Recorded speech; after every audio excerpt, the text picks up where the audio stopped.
जो इन्हें बयान दिते किसानों तो माफ़ी मंगे, भावें उत्तों खड़ के हथ जोड़ के इदां कर देवे, असीं उहदे घरां नूं चल जाना। असीं इहदी कोई धौण लाउण नहीं आए, असीं इहदी धौण विच कीला फसिया ना वो कड्ढना है। अपने आप को डिवेलप करना कि मैं हैगा, मैं सब तो वध किसानों का गुस्सा झੱਲਣ ਨੂੰ ਤਿਆਰ है और मेरा हक बनता कि मैनूं वड्डी वजीरी दे के नवाजिया जाए। यही मानसिकता है। ਇਹ ਤਾਂ ਬੀਜੇਪੀ ਨੂੰ ਚਾਹੀਦਾ ਵੀ ਇਹਨਾਂ ਨੂੰ ਆਪ ਹੀ ਵਿੱਚੋਂ ਕੱਢ ਦੇਣਾ ਚਾਹੀਦਾ, ਇਹਨਾਂ ਨੂੰ ਨਾਲ ਰੱਖਣਾ ਹੀ ਨਹੀਂ ਚਾਹੀਦਾ। ਤੇ ਅਸੀਂ ਬਹੁਤ ਵਧੀਆ ਬੁਲਾ ਰਹੇ ਹਾਂ, ਅਸੀਂ ਤੇ ਕਿਸਾਨਾਂ ਦੇ ਖਿਲਾਫ ਇਦਾਂ ਬੋਲਤਾ, ਅਸੀਂ ਕਾਮਰੇਡਾਂ ਦੇ ਖਿਲਾਫ ਇਦਾਂ ਬੋਲਤਾ, ਅਸੀਂ ਗਰਮ ਖਿਆਲੀਆਂ ਦੇ ਖਿਲਾਫ ਇਦਾਂ ਬੋਲਤਾ। ਇਹ ਤਾਂ ਆਪਣੇ ਨੰਬਰ ਬਣਾਉਂਦੇ ਆ। 3 ਕਾਨੂੰਨ खत्म हो गए तो पंजाब का की पूरे भारत का किसान जिहड़ा खुश है। MSP मिल गई, पूरे भारत का किसान व्यापारी मजदूर खुश है ना। 600 लाशां का भी हिसाब देना पैना। ਅਸੀਂ ਮਰਦੇ ਵੀ ਇਦਾਂ ਦੇ ਨੂੰ 5-7 ਨੂੰ ਤਾਂ ਮਿੱਟੀ ਕਰਕੇ ਛੱਡਾਂਗੇ, ਹੱਥ ਅਸੀਂ ਚੱਕਣਾ ਨਹੀਂ। ਧੂਣਾ ਸਾਡੀਆਂ ਤਿਆਰ ਆ, ਧੌਣਾ ਸਾਡੀਆਂ ਤਿਆਰ ਆ, ਲਿਆਉਣ ਕਿਰਪਾਨਾਂ ਆਪਣੀਆਂ ਲਾਉਣ ਸਾਡੀਆਂ ਧੂਣੀਆਂ। फिर किते ना किते इन्हां नूं पता भी असीं हाईलाइट हो जाना, फिर पता होवेगा वो कालों आया, वो कालों नूं मारो हाके ने सब तो वध जुत्तियां खाधियां किसानां तो, है ना। इहनूं सद्दो, इहनूं चाह पिआओ। ਦਸੰਬਰ ਦੇ ਲਾਸਟ ਵਿੱਚ ਜਾਂ ਜਨਵਰੀ ਦੀ ਸਟਾਰਟਿੰਗ ਵਿੱਚ ਪੰਜਾਬ ਵਿੱਚ ਰਾਸ਼ਟਰਪਤੀ ਰਾਜ ਲਾ ਦਿੰਦੇ ਆ। ਜਿਹੜਾ ਬਿਆਨ ਦਿੱਤਾ ਕਾਲੋਂ ਨੇ ਉਹ ਲੋਕਾਂ ਦੇ ਹਿਰਦੇ ਵਿਲੁੰਦਰੇ ਗਏ ਆ। ਅਸੀਂ ਮਹਾਰਾਜ ਜਾਗਦੀਆਂ ਜ਼ਮੀਰਾਂ ਵਾਲੇ ਲੋਕ ਆ, ਅਸੀਂ ਸਹਿਕਦੇ ਪਏ ਆ। जिन्ना चਿਰ मोदी सरकार सेंटर ਦੇ ਵਿੱਚੋਂ ਉਹਦੀਆਂ ਜੜ੍ਹਾਂ ਪੱਟ ਕੇ ਗੁਜਰਾਤ 'ਚ ਨਹੀਂ ਦੁਬਾਰਾ ਭੇਜ ਦਿੰਦੇ, ਉਹਨਾਂ ਚਿਰ ਇਸ ਦੇਸ਼ ਦਾ ਜਿਹੜਾ ਭਲਾ ਨਹੀਂ ਹੋਵੇਗਾ। ਤੇ ਜਿਹੜਾ ਇਹਨਾਂ ਨੇ ਸਾਡਾ ਦਿਲ ਦਿਖਾਇਆ ਆ, ਅਸੀਂ ਉਹਦਾ ਹਿਸਾਬ ਲੈਣ, ਉਹਦਾ ਜਵਾਬ ਮੰਗਣ ਆਏ ਆ ਇਹਦੇ ਕੋਲ।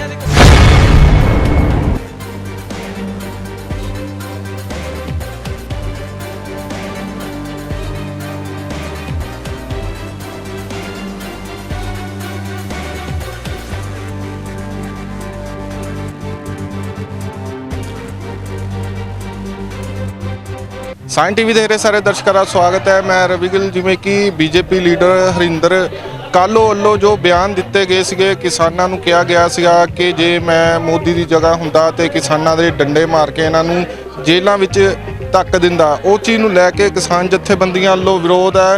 ਹਰਿੰਦਰ ਕਾਲੋ ਦੇ ਘਰ ਦਾ ਘਿਰਾਵ ਕੀਤਾ ਗਿਆ ਕਿਸਾਨ ਜਥੇਬੰਦੀਆਂ ਵੱਲੋਂ। ਤੁਸੀਂ ਦੇਖ ਸਕਦੇ ਹੋ ਕਿ ਹਰਿੰਦਰ ਕਾਲੋ ਦਾ ਕੀ ਹੈ ਅਰਥੀ ਫੂਕ ਮੁਜ਼ਾਹਰਾ ਵੀ ਇੱਥੇ ਕੀਤਾ ਜਾਏਗਾ। ਅਰਥੀ ਤਿਆਰ ਕਰ ਲਈ ਗਈ ਆ।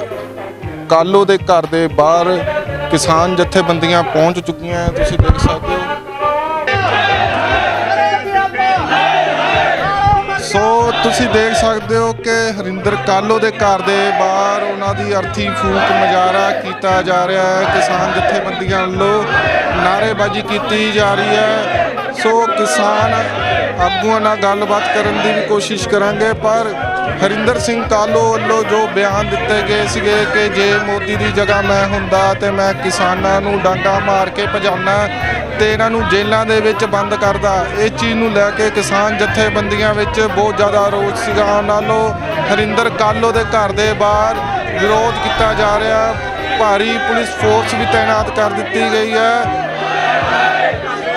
ਹਰਿੰਦਰ ਕਾਲੋ ਦੇ ਖਿਲਾਫ ਨਾਅਰੇਬਾਜ਼ੀ ਵੀ ਕੀਤੀ ਜਾ ਰਹੀ ਹੈ। ਕਿਸਾਨ ਆਗੂਆਂ ਦਾ ਕਹਿਣਾ ਹੈ ਕਿ ਜੇ ਹਰਿੰਦਰ ਕਾਲੋ ਮਾਫੀ ਮੰਗ ਲੈਂਦਾ ਤੇ ਇਹਨਾਂ ਵੱਲੋਂ ਮਾਫੀ ਵੀ ਦੇ ਦਿੱਤੀ ਜਾਏਗੀ, ਪਰ ਹਾਲੇ ਤੱਕ ਹਰਿੰਦਰ ਕਾਲੋ ਵੱਲੋਂ ਮਾਫੀ ਨਹੀਂ ਮੰਗੀ ਗਈ, ਜਿਸ ਚੀਜ਼ ਨੂੰ ਲੈ ਕੇ ਕਿਸਾਨ ਜਥੇਬੰਦੀਆਂ ਦੇ ਵਿੱਚ ਕਾਫੀ ਰੋਸ਼ ਹੈ ਕਿ ਪੰਜਾਬ ਦੇ ਵਸਨੀਕ ਹੋ ਕੇ ਉਹਨਾਂ ਵੱਲੋਂ ਅਜਿਹੇ ਬਿਆਨ ਆ ਜਾਣੇ, ਜਿਸ ਚੀਜ਼ ਨੂੰ ਲੈ ਕੇ ਉਹਨਾਂ ਦੇ ਘਰ ਦੇ ਬਾਹਰ ਕਿਸਾਨ ਜਥੇਬੰਦੀਆਂ ਵੱਲੋਂ ਆਣ ਕੇ ਵਿਰੋਧ ਕੀਤਾ ਜਾ ਰਿਹਾ। ਭਾਰੀ ਮਾਤਰਾ ਦੇ ਵਿੱਚ ਇੱਥੇ ਪੁਲਿਸ ਫੋਰਸ ਵੀ ਤਾਇਨਾਤ ਕਰ ਦਿੱਤੀ ਗਈ ਹੈ। ਜਾਣੇ ਅਣਜਾਣੇ ਵਿੱਚ ਹੀ ਦੇਖੋ ਨਿਆਣੇ ਗਲਤੀ ਕਰਦੇ ਹੁੰਦੇ ਆ, ਜਿਨ੍ਹਾਂ ਦੀ ਇੰਨੀ ਉਮਰ ਹੋ ਗਈ। ਮੈਂ ਹੁਣ ਸੁਣਿਆ ਕਹਿੰਦੇ ਪ੍ਰੋਫੈਸਰ ਵੀ ਸੀ। ਜੇ ਇਹ ਜਿਹੜੇ ਸੇਧ ਦੇਣ ਵਾਲੇ ਜੇ ਜਾਣ ਅਣਜਾਣੇ ਜੇ ਏਡੀ ਵੱਡੀ ਗਲਤੀ ਕਰ ਜਾਣ, ਉਹ ਗਾਂ ਕੀ ਕਰਨਗੇ, ਗਾਂ ਕੀ ਲੋਕਾਂ ਨੂੰ ਸੇਧ ਦੇਣਗੇ। ਇਹ ਤਾਂ ਬੀਜੇਪੀ ਨੂੰ ਚਾਹੀਦਾ ਵੀ ਇਹਨਾਂ ਨੂੰ ਆਪ ਹੀ ਵਿੱਚੋਂ ਕੱਢ ਦੇਣਾ ਚਾਹੀਦਾ, ਇਹਨਾਂ ਨੂੰ ਨਾਲ ਰੱਖਣਾ ਹੀ ਨਹੀਂ ਚਾਹੀਦਾ। ਕਿਉਂਕਿ ਜਿਹੜਾ ਸਿਆਲ ਇੰਨਾ ਸੂਝਵਾਨ ਹੋ ਕੇ ਇੰਨੇ ਗਲਤ ਬਿਆਨ ਦੇਵੇ, ਉਹ ਬਹੁਤ ਮੰਦਭਾਗੀ ਗੱਲ ਆ ਜੀ। ਕਿਸਾਨੀ ਅੰਦੋਲਨ ਦੇ ਵਿੱਚ ਵੀ ਇਹ ਪਿੰਨੀਆਂ ਲੈ ਕੇ ਖੁਦ ਪਹੁੰਚੇ ਸੀਗੇ, ਉੱਥੇ ਪਹਿਲੇ ਸਮਰਥਨ ਕਰਦੇ ਸੀਗੇ, ਉਹਦੇ ਬਾਅਦ ਜਦੋਂ ਬੀਜੇਪੀ ਜੁਆਇਨ ਕੀਤੀ ਅਜਿਹੇ ਬਿਆਨ ਆ ਜਾਣਾ। ਕਿਸਾਨਾਂ ਦਾ ਆਪਾਂ ਕੋਈ ਇੱਥੇ ਟੈਗ ਨਹੀਂ ਹੈ ਕਿਸਾਨਾਂ ਦਾ ਵੀ ਸਾਰੇ ਕਿਸਾਨ ਨੇ, ਕੋਈ ਟੈਗ ਨਹੀਂ ਹੈਗਾ। ਉੱਥੇ ਨਕਲੀ ਕਿਸਾਨ ਖੜੇ ਕਰ ਲੈਂਦੇ ਆ ਵੀ ਅਸੀਂ ਵੀ ਕਿਸਾਨ ਆ, ਜਾਂ ਪੱਗਾਂ ਜਾਂ ਪਰਨੇ ਦੇ ਕੇ ਵੀ ਇਹ ਵੀ ਕਿਸਾਨ ਆ ਜੀ। ਪਰ ਜਿਹੜੇ ਕਿਸਾਨੀ ਕਰਨਗੇ ਉਹ ਕਦੀ ਨਹੀਂ ਇਹਨਾਂ ਦੇ ਜਾਣਗੇ, ਜਾਂ ਉਹਨਾਂ ਨੂੰ ਉੱਥੇ ਕੋਈ ਮਠਿਆਈ ਦੇਣਗੇ, ਜਾਂ ਕੋਈ ਉਹ ਕਿਸਾਨ ਇੱਦਾਂ ਦਾ ਕੰਮ ਕਰ ਹੀ ਨਹੀਂ ਸਕਦਾ, ਕਿਉਂਕਿ ਇਹ ਮਰੀ ਜ਼ਮੀਰ ਵਾਲਾ ਕੰਮ ਆ। ਇਹ ਗੱਲ ਜੀ ਸਰਕਾਰ ਦੀ ਪੂਰੀ ਸ਼ਹਿ ਹੈ ਇਹਨਾਂ ਨੂੰ, ਕਿਉਂਕਿ ਜੇ ਪ੍ਰਸ਼ਾਸਨ ਜਾਵੇ ਇੱਦਾਂ ਦੇ ਗਲਤ ਬਿਆਨ ਤੇ ਪ੍ਰਸ਼ਾਸਨ ਨੂੰ ਐਕਸ਼ਨ ਲੈਣਾ ਚਾਹੀਦਾ, ਨਾ ਕਿ ਆਮ ਜਨਤਾ। ਅਸੀਂ ਹੁਣ ਕਿਸਾਨ ਆ, ਅਸੀਂ ਆਪਣੇ ਕੰਮ ਕਰਦੇ ਆ, ਅਸੀਂ ਮੋਰਚੇ ਹੋਰ ਵੀ ਸਾਂਭਦੇ ਆ। ਇਹ ਸਾਨੂੰ ਡਿਵਾਈਡ ਕਰੀ ਜਾਂਦੇ ਆ ਵੀ ਸਾਡੇ ਨਵੇਂ ਧਰਨੇ ਲੱਗਣ, ਅਸੀਂ ਥੋੜੇ ਜਾਣੇ ਹੋਰ ਪਾਸੇ ਹੋਈਏ, ਥੋੜੇ ਇਹ ਮੁੱਦੇ ਤੋਂ ਭਟਕਾਉਣ ਡਏ ਆ ਵੀ ਇਹ ਕੋਈ ਨਾ ਕੋਈ ਨਵਾਂ ਮੁੱਦਾ ਛੇੜੋ, ਇਹ ਅਲੱਗ-ਅਲੱਗ ਧਰਨੇ ਲਾਉਣ।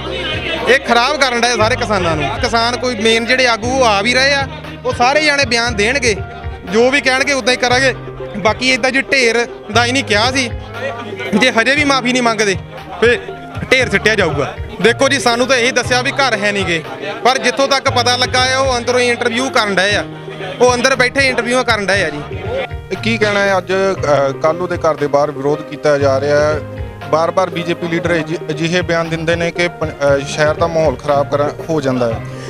ਭਾਜੀ ਇਹਨਾਂ ਨੂੰ ਪਿੱਛੋਂ ਆਰਡਰ ਆਏ ਹੋਏ ਆ ਬਈ ਕੋਈ ਨਾ ਕੋਈ ਇਦਾਂ ਦੀਆਂ ਹਰਕਤਾਂ ਕਰਦੇ ਰਹੋ, ਤੁਹਾਡੇ ਵਿਰੋਧ ਹੋਣ, ਤੁਹਾਡੇ ਲੋਕ ਖਿਲਾਫ ਹੋਣ, ਤਾਂ ਕਿ ਇਹਨਾਂ ਦਾ, ਮੈਨੂੰ ਪਰਸਨਲੀ ਤੌਰ ਤੇ ਇਹ ਲੱਗਦਾ ਆ, ਇਹਨਾਂ ਦਾ ਇਹ ਇਰਾਦਾ ਆ ਵੀ ਕਿਤੇ ਅਸੀਂ ਦਸੰਬਰ ਦੇ ਲਾਸਟ ਵਿੱਚ ਜਾਂ ਜਨਵਰੀ ਦੀ ਸਟਾਰਟਿੰਗ ਵਿੱਚ ਪੰਜਾਬ ਵਿੱਚ ਰਾਸ਼ਟਰਪਤੀ ਰਾਜ ਲਾ ਦਈਏ, ਕਿਉਂਕਿ ਮੈਂ ਮੀਡੀਆ ਦੀਆਂ ਗੱਲਾਂ ਦੇਖਦਾ ਰਹਿੰਦਾ ਹਾਂ। ਇਹ ਉਸੇ ਹੀ ਲੀਹ ਦੇ ਉੱਤੇ ਕੰਮ ਕਰ ਰਹੇ ਆ ਸਾਰੇ ਜਣੇ ਵੀ ਅਸੀਂ ਆਪਣਾ ਜਾਣ ਕੇ ਵਿਰੋਧ ਕਰਾਈਏ, ਇਦਾਂ ਦੇ ਬਿਆਨ ਦਈਏ। ਤੇ ਪਰ ਇਹਨਾਂ ਨੇ ਜਿਹੜਾ ਬਿਆਨ ਦਿੱਤਾ ਕਾਲੋ ਨੇ, ਉਹ ਲੋਕਾਂ ਦੇ ਹਿਰਦੇ ਬਲੁੰਦਰੇ ਗਏ ਆ।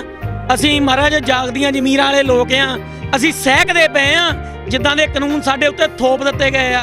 ਪਰ ਅਸੀਂ ਇੱਕ ਗੱਲ ਦੱਸਦੇ ਚਾਹੁੰਦੇ ਆ, ਅਸੀਂ ਮਰਦੇ ਵੀ ਇਦਾਂ ਦੇ ਨੂੰ 5-7 ਨੂੰ ਤਾਂ ਮਿੱਟੀ ਕਰਕੇ ਛੱਡਾਂਗੇ, ਹੱਥ ਅਸੀਂ ਚੱਕਣਾ ਨਹੀਂ। ਧੂਣਾ ਸਾਡੀਆਂ ਤਿਆਰ ਆ, ਧੌਣਾ ਸਾਡੀਆਂ ਤਿਆਰ ਆ, ਲਿਆਉਣ ਕਿਰਪਾਨਾਂ ਆਪਣੀਆਂ ਲਾਉਣ ਸਾਡੀਆਂ ਧੌਣਾ। ਜਿੱਦਾਂ ਦੇ ਇਹਨਾਂ ਨੇ ਬਿਆਨ ਦਿੱਤੇ ਮੀਡੀਆ ਮੋਰੇ, ਉਹ ਹਥਿਆਰ ਲਿਆਉਣ ਸਾਡੀਆਂ ਲਾਉਣ ਧੌਣਾ, ਅਸੀਂ ਤਿਆਰ ਆ। ਕੋਈ ਬੰਦਾ ਇੱਥੋਂ ਪੈਰ ਅੱਧਾ ਵੀ ਪਿੱਛੇ ਪੱਟ ਜਾਊਗਾ ਤਾਂ ਸਭ ਤੋਂ ਪਹਿਲਾਂ ਮੇਰੀ ਧੌਣ ਲਾਈਓ। ਇਹ ਸਾਰੇ ਜਾਗਦੀਆਂ ਜ਼ਮੀਰਾਂ ਵਾਲੇ ਲੋਕ ਆ, ਇਹ ਮਰਨ ਲਈ ਆਏ ਆ ਇੱਥੇ। ਪਹਿਲੇ ਕਿਸਾਨੀ ਅੰਦੋਲਨ ਦਾ ਸਮਰਥਨ ਕਰ ਰਹੇ ਸੀਗੇ, ਜਦੋਂ ਬੀਜੇਪੀ ਜੁਆਇਨ ਕੀਤੀ ਅਜਿਹੇ ਬਿਆਨ ਆ ਜਾਣੇ, ਇਹ ਕੀ ਲੱਗਦਾ ਹੈ ਕਿ ਇਹਨਾਂ ਨੂੰ ਪਿੱਛੋਂ ਹੀ ਕਿਹਾ ਜਾਂਦਾ ਹੈ ਕਿ ਜਿਹੜਾ ਬੀਜੇਪੀ ਜੁਆਇਨ ਕਰਦਾ ਉਹ ਕਿਸਾਨਾਂ ਦੇ ਖਿਲਾਫ ਬੋਲੇ? ਉਹ ਨਹੀਂ ਭਾਜੀ, ਇਹ ਪਤਾ ਕੀ ਚੱਕਰ ਆ, ਇਹ ਬਣਾਉਣਾ ਚਾਹੁੰਦੇ ਆਪਣੇ ਨੰਬਰ ਵੀ ਅਸੀਂ ਬਹੁਤ ਵਧੀਆ ਬੁਲਾ ਰਹੇ ਆ, ਅਸੀਂ ਤੇ ਵੀ ਕਿਸਾਨਾਂ ਦੇ ਖਿਲਾਫ ਇਦਾਂ ਬੋਲਤਾ, ਅਸੀਂ ਕਾਮਰੇਟਾਂ ਦੇ ਖਿਲਾਫ ਇਦਾਂ ਬੋਲਤਾ, ਅਸੀਂ ਗਰਮ ਖਿਆਲੀਆਂ ਦੇ ਖਿਲਾਫ ਇਦਾਂ ਬੋਲਤਾ। ਇਹ ਤਾਂ ਆਪਣੇ ਨੰਬਰ ਬਣਾਉਂਦੇ ਆ, ਇਹਨਾਂ ਨੂੰ ਹੋਰ ਕੋਈ ਮਤਲਬ ਨਹੀਂ। ਇਹਨਾਂ ਨੂੰ ਇਹ ਮਤਲਬ ਆ ਵੀ ਜਦੋਂ ਅਸੀਂ ਲੰਘੀਏ ਨਾ ਇੱਥੋਂ ਘਰ ਮੋਹਰਿਓਂ, ਆ ਲੋਕੀ ਸਾਨੂੰ ਆਲੇ ਦੁਆਲੇ ਕੋਈ ਪੁੱਛਦਾ ਨਹੀਂ ਹੈਗਾ, ਪਰ ਸਾਡੇ ਮੋਹਰੇ ਜੇ 500 ਸਿਕਿਉਰਿਟੀ ਗਾਰਡ ਹੋਣਗੇ ਤਾਂ ਲੋਕੀ ਕਹਿਣਗੇ ਹਾਂ ਵੀ ਕੋਈ ਲਾਲ ਬੱਤੀ ਵਿੱਚ ਖਰਾ ਬੰਦਾ ਜਾਂਦਾ ਆ। ਇਹ ਉਸੇ ਚੱਕਰ ਵਿੱਚ ਪਏ ਆ। ਇਹ ਆਪਣਾ ਦੁਨੀਆ ਤੇ ਆਉਣਾ ਭੁੱਲ ਗਏ ਆ ਵੀ ਅਸੀਂ ਕਿਸ ਕੰਮ ਲਈ ਆਏ ਆ, ਅਸੀਂ ਮਨੁੱਖਤਾ ਦੇ ਭਲੇ ਲਈ ਆਏ ਆ, ਅਸੀਂ ਆਪਣਾ ਜੀਵਨ ਸਫਲਾ ਕਰਨ ਆਏ ਆ। ਅਸੀਂ ਦੁਨੀਆ ਦੇ ਉੱਤੇ ਅਸੀਂ ਇਹ ਕੰਮ ਨਹੀਂ ਕਰਨਾ, ਇਹ ਕਿਸੇ ਦਾ ਦਿਲ ਦਿਖਾਉਣ ਨਹੀਂ ਆਏ ਹੈਗੇ। ਤੇ ਜਿਹੜਾ ਇਹਨਾਂ ਨੇ ਸਾਡਾ ਦਿਲ ਦਿਖਾਇਆ ਆ, ਅਸੀਂ ਉਹਦਾ ਹਿਸਾਬ ਲੈਣ, ਉਹਦਾ ਜਵਾਬ ਮੰਗਣ ਆਏ ਆ ਇਹਦੇ ਕੋਲ।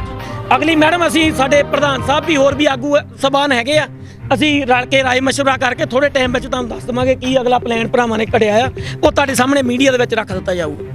ਜੋ ਇਹਨੇ ਬਿਆਨ ਦਿੱਤੇ, ਕਿਸਾਨਾਂ ਤੋਂ ਮਾਫੀ ਮੰਗੇ, ਭਾਵੇਂ ਉੱਤੋਂ ਖੜ ਕੇ ਹੱਥ ਜੋੜ ਕੇ ਤੇ ਇਦਾਂ ਕਰ ਦੇਵੇ, ਅਸੀਂ ਉਹਦੇ ਘਰਾਂ ਨੂੰ ਚੱਲ ਜਾਣਾ।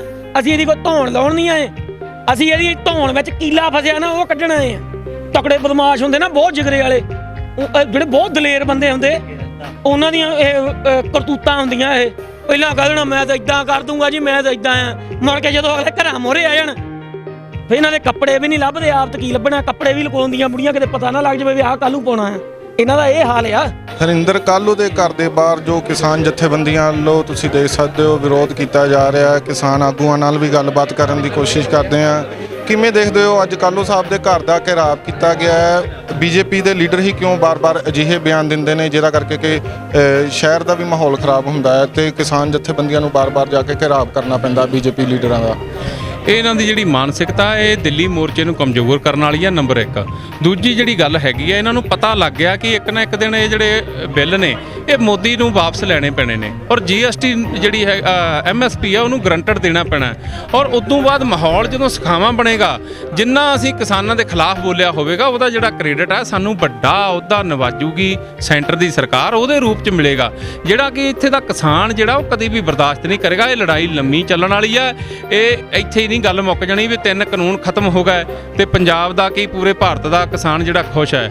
MSP ਮਿਲ ਗਈ, ਪੂਰੇ ਭਾਰਤ ਦਾ ਕਿਸਾਨ, ਵਪਾਰੀ, ਮਜ਼ਦੂਰ ਖੁਸ਼ ਹੈ ਨਾ। 600 ਲਾਸ਼ਾਂ ਦਾ ਵੀ ਹਿਸਾਬ ਦੇਣਾ ਪੈਣਾ। ਜਿਹੜੀ ਆਰਥਿਕ ਤੌਰ ਤੇ ਪੰਜਾਬ ਦੇ ਵਿੱਚ ਗਿਰਾਵਟ ਆਈ ਹੈ, ਇਹਦਾ ਵੀ ਹਿਸਾਬ ਦੇਣਾ ਪੈਣਾ। ਇਹ ਲੜਾਈ ਇਸ ਸਾਲ 2 ਸਾਲਾਂ 'ਚ ਖਤਮ ਹੋਣ ਵਾਲੀ ਨਹੀਂ। ਜਿੰਨਾ ਚਿਰ ਮੋਦੀ ਸਰਕਾਰ ਸੈਂਟਰ ਦੇ ਵਿੱਚੋਂ ਉਹਦੀਆਂ ਜੜ੍ਹਾਂ ਪੱਟ ਕੇ ਗੁਜਰਾਤ 'ਚ ਨਹੀਂ ਦੁਬਾਰਾ ਭੇਜ ਦਿੰਦੇ, ਉਹਨਾਂ ਚਿਰ ਇਸ ਦੇਸ਼ ਦਾ ਜਿਹੜਾ ਭਲਾ ਨਹੀਂ ਹੋਵੇਗਾ। ਉਹ ਚੀਜ਼ ਨੂੰ ਕਿਵੇਂ ਦੇਖਦੇ ਹੋ ਕਿ ਕਿਸਾਨ ਜਥੇਬੰਦੀਆਂ ਸ਼ਾਂਤੀਮਈ ਪ੍ਰਦਰਸ਼ਨ ਕਰਦੀਆਂ ਨੇ? ਕਦੀ ਅੰਦੋਲਨ ਨੂੰ ਖਰਾਬ ਕਰਨ ਦੇ ਲਈ ਇਹਨਾਂ ਨੂੰ ਖਾਲਿਸਤਾਨੀ ਕਿਹਾ ਜਾਂਦਾ ਹੈ, ਕਦੀ ਚੀਨ ਦੇ ਨਾਲ ਜੋੜ ਦਿੱਤਾ ਜਾਂਦਾ ਹੈ, ਤੇ ਹੁਣ ਸਿਰਫ ਬੀਜੇਪੀ ਲੀਡਰਾਂ ਨੂੰ ਇਹ ਚੀਜ਼ ਕਹੀ ਗਈ ਹੈ ਕਿ ਪੰਜਾਬ ਦੇ ਵਿੱਚ ਬੀਜੇਪੀ ਦੀ ਵੀ ਕਿਤੇ ਵੀ ਮੀਟਿੰਗ ਹੋਏਗੀ, ਕਿਸਾਨ ਜਥੇਬੰਦੀਆਂ ਉਹਨੂੰ ਜਾ ਕੇ ਰੋਕਣਗੀਆਂ, ਸ਼ਾਂਤੀਮਈ ਪ੍ਰਦਰਸ਼ਨ ਕਰਨਗੀਆਂ, ਪਰ ਪੁਲਿਸ ਫੋਰਸ ਵੀ ਉੱਥੇ ਜ਼ਿਆਦਾ ਤਾਇਨਾਤ ਕਰ ਦਿੱਤੀ ਜਾਂਦੀ ਹੈ। ਉਲਟ ਉਹਦੇ ਬਾਅਦ ਬਿਆਨ ਸਿਰਫ ਬੀਜੇਪੀ ਲੀਡਰ ਹੀ ਇੱਦਾਂ ਦੇ ਦਿੰਦੇ ਨੇ। ਮੈਂ ਤੁਹਾਨੂੰ ਪਹਿਲਾਂ ਹੀ ਬਿਆਨ ਕਰ ਚੁੱਕਿਆ ਵੀ ਇਹਨਾਂ ਨੇ ਵੱਡੀਆਂ ਵਜ਼ੀਰੀਆਂ ਲੈਣ ਦੀ ਖਾਤਰ ਇਹ ਬਿਆਨ ਦਿੰਦੇ ਨੇ, ਆਪਣੇ ਆਪ ਨੂੰ ਹਾਈਲਾਈਟ ਕਰਨ ਵਾਸਤੇ ਬਿਆਨ ਦਿੰਦੇ ਨੇ। ਜਦੋਂ ਇਹ ਛੋਟਾ ਲੀਡਰ ਜਿਹੜਾ ਇੱਕ ਮੰਨ ਲਓ ਵੀ ਹਲਕਾ ਪੱਧਰ ਦਾ ਲੀਡਰ ਹੈ, ਜਦੋਂ ਦਿੱਲੀ ਸੈਂਟਰ ਦੀ ਸਰਕਾਰ ਨੂੰ ਮਿਲਣ ਜਾਂਦਾ ਆਪਣੀ ਲੀਡਰਸ਼ਿਪ ਨੂੰ, ਇਹਨਾਂ ਨੂੰ ਮਹੀਨਾ ਬਿਠਾ ਕੇ ਕੁਰਸੀਆਂ ਤੋਂ ਚਾਹ ਵੀ ਨਹੀਂ ਪੁੱਛਦੇ, ਉੱਥੋਂ ਹੀ ਤੋਰ ਦਿੰਦੇ ਆ। ਪਰ ਜਦੋਂ ਇਹ ਕਿਸਾਨਾਂ ਨਾਲ ਮੱਥਾ ਲਾਉਂਦੇ ਆ, ਫਿਰ ਕਿਤੇ ਨਾ ਕਿਤੇ ਇਹਨਾਂ ਨੂੰ ਪਤਾ ਵੀ ਅਸੀਂ ਹਾਈਲਾਈਟ ਹੋ ਜਾਣਾ, ਫਿਰ ਪਤਾ ਹੋਵੇਗਾ ਉਹ ਕਾਹਲੋਂ ਆਇਆ, ਉਹ ਕਾਹਲੋਂ ਨੂੰ ਮਾਰੋ ਹਾ ਕੇ ਇਹਨੇ ਸਭ ਤੋਂ ਵੱਧ ਜੁੱਤੀਆਂ ਖਾਧੀਆਂ ਨੇ ਕਿਸਾਨਾਂ ਤੋਂ, ਹਨਾ। ਇਹਨੂੰ ਸੱਦੋ, ਇਹਨੂੰ ਚਾਹ ਪਿਆਓ, ਸਿਰਫ ਇੰਨੀ ਕੁ ਮਾਨਸਿਕਤਾ ਇਹਨਾਂ ਦੀ। ਹੁਣ ਉਹਨਾਂ ਦਾ ਕਹਿਣਾ ਹੈ ਕਿ ਮੇਰੇ ਮੂੰਹ ਚੋਂ ਗਲਤੀ ਦੇ ਨਾਲ ਇਹ ਵਰਡ ਨਿਕਲ ਗਿਆ, ਮੈਂ ਕਹਿਣਾ ਨਹੀਂ ਚਾਹੁੰਦਾ ਸੀਗਾ। ਗਲਤੀ ਨਿਆਣੇ ਕਰਦੇ ਹੁੰਦੇ ਨੇ, ਜਿਹੜੇ ਲੋਕਾਂ ਨੇ ਸੰਸਾਰ 'ਚ ਮਾਰ ਖਾਧੀ ਹੈ ਪਰ ਆਪਣੇ ਆਪ ਨੂੰ ਤਰਾਸ਼ ਕੇ ਇੱਕ ਹਿਸਾਬ ਦਾ ਵੱਡੀਆਂ ਸੰਸਥਾਵਾਂ ਦੀਆਂ ਚਿਹਰਾ ਮਾਣੀਆਂ ਨੇ, ਪਰ ਉਸ ਤੋਂ ਬਾਅਦ ਆਪਣੇ ਆਪ ਨੂੰ ਤਰਾਸ਼ ਕੇ ਲੋਕਾਂ ਦੇ ਸਾਹਮਣੇ ਲੀਡਰ ਪ੍ਰੋਜੈਕਟ ਕੀਤਾ, ਉਹ ਗਲਤੀ ਕਿਉਂ ਕਰੇ? ਇਹਨਾਂ ਦਾ ਅੱਗਾ ਜਿਹੜਾ ਉਹ ਸ਼ੇਰ ਦਾ ਬਿਆਨ ਸ਼ੇਰ ਵਾਂਗੂ ਦਿੰਦੇ ਆ, ਤੇ ਪਿੱਛਾ ਜਿਹੜਾ ਉਹ ਗਿੱਦੜ ਵਾਲਾ ਹੈ। ਮੁੱਕ ਵੀ ਬਹੁਤ ਛੇਤੀ ਮਾਰਦੇ, ਜਿੱਦਾਂ ਪੰਜਾਬੀ 'ਚ ਆਪਾਂ ਕਹਿ ਦਿੰਦੇ ਆ। ਸੋ ਇਹ ਜਿਹੜੀ ਮਾਨਸਿਕਤਾ ਸਿਰਫ ਇੱਕੋ ਇੱਕ ਇਹ ਦੇਖਣ ਨੂੰ ਮਿਲ ਰਿਹਾ ਵੀ ਸਿੰਘੂ ਮੋਰਚੇ ਨੂੰ ਕਮਜ਼ੋਰ ਕਰਨਾ ਔਰ ਆਪਣੇ ਆਪ ਨੂੰ ਡਿਵੈਲਪ ਕਰਨਾ ਕਿ ਮੈਂ ਸਭ ਤੋਂ ਵੱਧ ਕਿਸਾਨਾਂ ਦਾ ਗੁੱਸਾ ਝੱਲਣ ਨੂੰ ਤਿਆਰ ਹਾਂ ਔਰ ਮੇਰਾ ਹੱਕ ਬਣਦਾ ਕਿ ਮੈਨੂੰ ਵੱਡੀ ਵਜ਼ੀਰੀ ਦੇ ਕੇ ਨਵਾਜਿਆ ਜਾਵੇ। ਇਹੀ ਮਾਨਸਿਕਤਾ ਹੈ ਨਾ। ਅਗਲੀ ਰਣਨੀਤੀ ਕੀ ਹੋਏਗੀ? ਅਗਲੀ ਰਣਨੀਤੀ ਸੰਯੁਕਤ ਮੋਰਚੇ ਦੇ ਧਿਆਨ ਦੇ ਵਿੱਚ ਸਾਰੀ ਗੱਲ ਲਿਆ ਦਿੱਤੀ ਹੈ ਔਰ ਸੀਨੀਅਰ ਲੀਡਰਸ਼ਿਪ ਜੋ ਹੁਕਮ ਕਰੇਗੀ, ਉਹ ਜੋ ਕਿਸਾਨ ਭਰਾ ਜਿਹੜੇ ਲੋਕਲ ਨੇ ਇੱਥੇ, ਉਹਨਾਂ ਨਾਲ ਸਲਾਹ ਲਾ ਕੇ ਜੋ ਵੀ ਵਿਉਂਤਬੰਦੀ ਬਣੇਗੀ ਉਹ ਮੀਡੀਆ ਨੂੰ ਦੱਸ ਦਿੱਤਾ ਜਾਵੇ। ਸੋ ਬਿਲਕੁਲ ਜਿਵੇਂ ਕਿਸਾਨ ਆਗੂਆਂ ਨਾਲ ਗੱਲਬਾਤ ਕੀਤੀ, ਉਹਨਾਂ ਦਾ ਕਹਿਣਾ ਹੈ ਕਿ ਅਗਲੀ ਰਣਨੀਤੀ ਜੋ ਕਿ ਹੈ ਸੰਯੁਕਤ ਕਿਸਾਨ ਮੋਰਚੇ ਦੇ ਲੀਡਰਾਂ ਦੇ ਨਾਲ ਗੱਲਬਾਤ ਕਰਕੇ ਜੋ ਉਹ ਹੁਕਮ ਕਰਨਗੇ ਉਹੀ ਚੀਜ਼ ਦੇ ਉੱਤੇ ਪੈਰਾ ਦੇਣਗੇ, ਤੇ ਅਗਲੀ ਰਣਨੀਤੀ ਜੋ ਸੰਯੁਕਤ ਮੋਰਚੇ ਦੇ ਮੇਨ ਅਹੁਦੇਦਾਰਾਂ ਦੇ ਨਾਲ ਗੱਲਬਾਤ ਕਰਕੇ ਹੁੰਦੀ ਆ ਉਹ ਚੀਜ਼ ਹੋਏਗੀ। ਅੱਜ ਹਰਿੰਦਰ ਕਾਲੂ ਦੇ ਘਰ ਦੇ ਬਾਹਰ ਪ੍ਰੋਟੈਸਟ ਕੀਤਾ ਗਿਆ, ਜੇ ਮਾਫੀ ਨਹੀਂ ਮੰਗਦੇ ਕੱਲ ਤੋਂ ਰਣਨੀਤੀ ਹੋਰ ਵੀ ਜ਼ਿਆਦਾ ਤੇਜ਼ ਹੋਏਗੀ। ਜਲੰਧਰ ਤੋਂ ਕੈਮਰਾਮੈਨ ਸਾਹਿਲ ਦੇ ਨਾਲ ਰਵੀ ਗਿੱਲ ਦੀ ਰਿਪੋਰਟ। ਦੁਬਈ ਵਿੱਚ ਕੁੱਕ, ਨੈਨੀ, ਕਲੀਨਰ ਅਤੇ ਘਰ ਦਾ ਕੰਮ ਕਰਨ ਲਈ ਕੁੜੀਆਂ ਤੇ ਮੁੰਡਿਆਂ ਦੀ ਲੋੜ। 20 ਤੋਂ 50 ਸਾਲ ਦੀ ਉਮਰ ਦੇ ਲੋਕ ਉਠਾ ਸਕਦੇ ਇਹ ਫਾਇਦਾ। ਟੈਨਸ਼ਨ ਨਾ ਲਓ, ਹਰ ਮਹੀਨੇ ਮਿਲੇਗੀ 23,000 ਤੋਂ 25,000 ਰੁਪਏ ਤਨਖਾਹ। ਰਹਿਣਾ ਸਹਿਣਾ, ਖਾਣਾ ਪੀਣਾ ਸਭ ਹੋਵੇਗਾ ਕੰਪਨੀ ਵੱਲੋਂ। ਇਹੀ ਨਹੀਂ, ਸਕਿਲਡ ਅਤੇ ਲੇਬਰ ਦੇ ਕੰਮ ਤੋਂ ਇਲਾਵਾ ਦੁਬਈ ਦੇ ਟੂਰ ਪੈਕੇਜ ਵੀ ਉਪਲਬਧ। ਵੀਜ਼ਾ ਤੇ ਟਿਕਟ ਲਈ ਵੀ ਖਾਸ ਪ੍ਰਬੰਧ। ਵਧੇਰੇ ਜਾਣਕਾਰੀ ਲਈ ਹੁਣੇ ਸੰਪਰਕ ਕਰੋ 628432773737।